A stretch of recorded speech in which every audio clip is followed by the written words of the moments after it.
Yo, it's Randy. Sitting outside of St. Andrews Marina right now. It's one of my favorite places to sit and think, and I decided to bring you with me. Today, I got a lot on my mind, and it has everything to do with what's going on in our nation right now. But instead of talking about the looting and all the craziness that's going on, I'm gonna give you some insight by sharing a story of the day that I realized what it's like to be Black in America.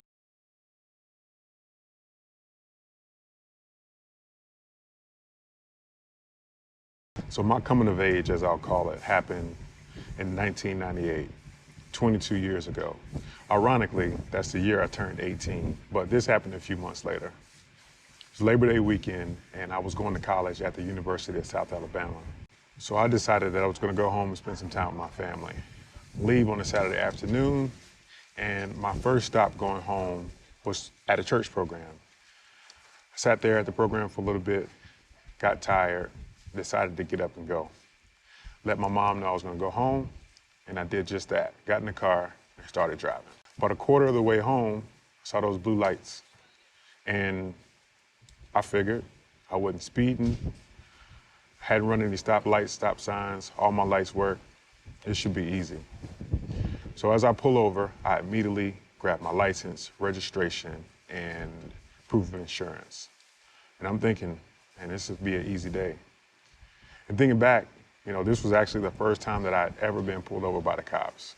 As I looked in my rearview mirror, I noticed that the officer had his weapon drawn and pointed in my direction as he approached my car. And my stomach sank to my feet. I was immediately terrified. As he came up to me, the first words out of his mouth were, "Shut up. Get me your license and registration and put your hands on the steering wheel." I do just that. And as soon as I hand him my stuff and go to put my hands on the steering wheel, he had an epiphany. You know what? Get your ass out of your car and put your hands on the back of your head. And as I'm standing there at gunpoint, he starts to frisk me. And he gets down to my right pocket and felt for my cell phone. He was like, "Hey, what is this? Is it a weapon?" Like, "No, sir, it's my cell phone." So he takes my cell phone out of my pocket, throws it in my car. After that, he lets me know that he's gonna go back to his vehicle and check my information and instructed me not to move a muscle. I complied. And as he's back there checking my information, I'm thinking, man, what did I do to deserve this? Why is this happening to me? All while making sure I didn't flinch, I didn't sneeze, I didn't cough, I didn't do anything. Because I could tell by the way he approached me that he was already shaking. So something must have happened to him that night, or maybe he just had a bad attitude, I'm not sure. About 5 minutes goes by. He comes back, weapons up, attitude's the same. Hands me my stuff back and says, "Go straight home and don't stop, boy." I built up the courage to ask, "Sir, can you tell me why you pulled over?" "Yeah.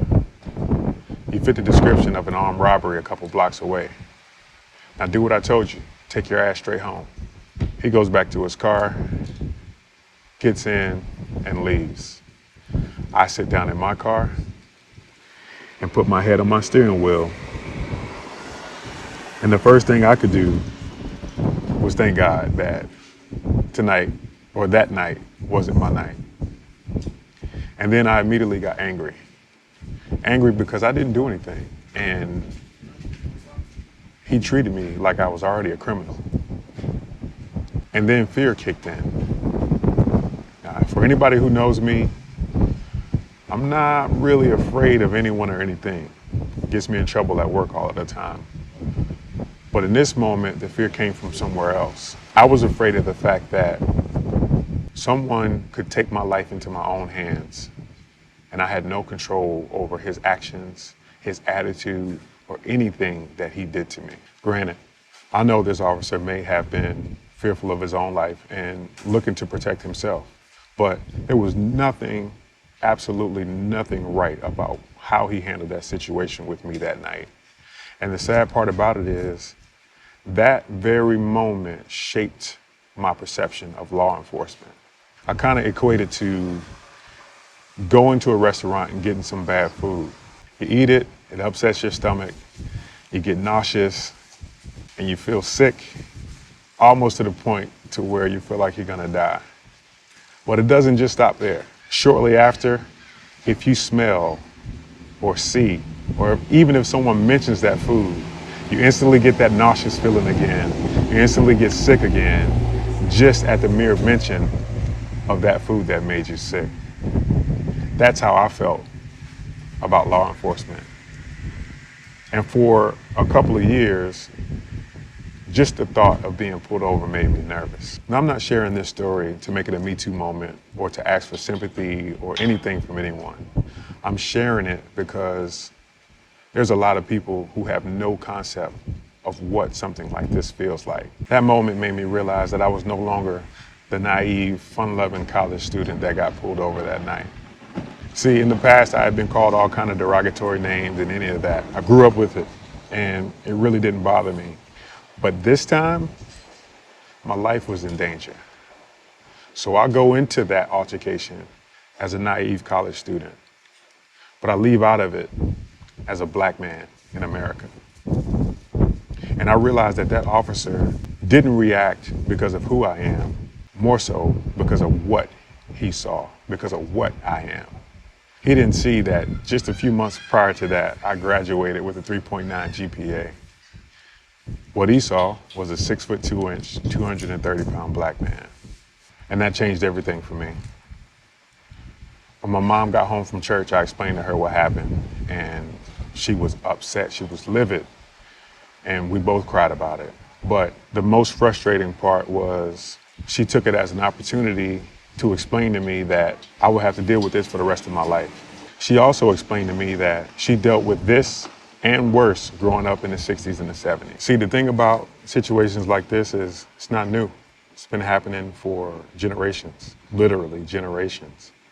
But the difference in now and then is the fact that a lot of it gets recorded, a lot of it gets captured.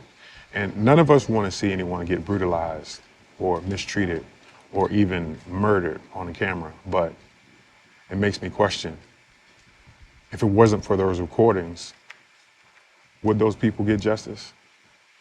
I'm not sharing this again to put myself in the same situation to anyone who has lost their lives or to any family who has lost someone because of this. But I won't take away the fact that I might have been one cough, one sneeze, one flinch away from losing my life from someone who mistreated me. And to those that say it's just an issue with police and not a race issue, I will give you kudos for the first point.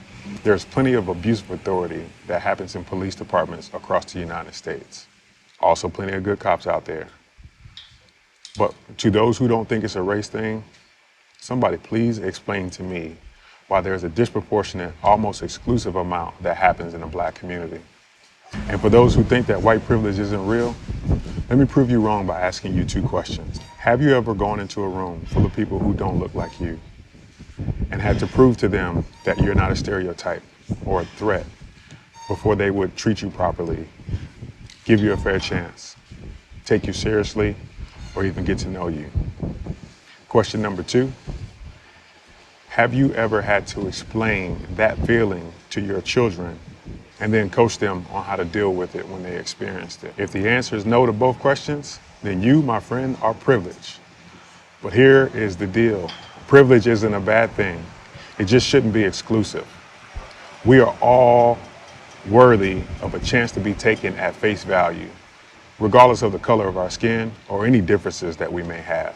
I wish I could sit here and tell you that I had a solution, but one way to start is by recognizing and eliminating unconscious bias, by judging people based on just their skin tone or just the way they look, because that is what feeds into racism, and that is what causes individuals to lose their lives because of the way that they were born. And unfortunately, for people like me, it's not something we can take off. It's not something we can change. But collectively, if we learn to understand each other, which is the point of this video, then I think that we can at least limit it. Let me know your thoughts in the comments down below.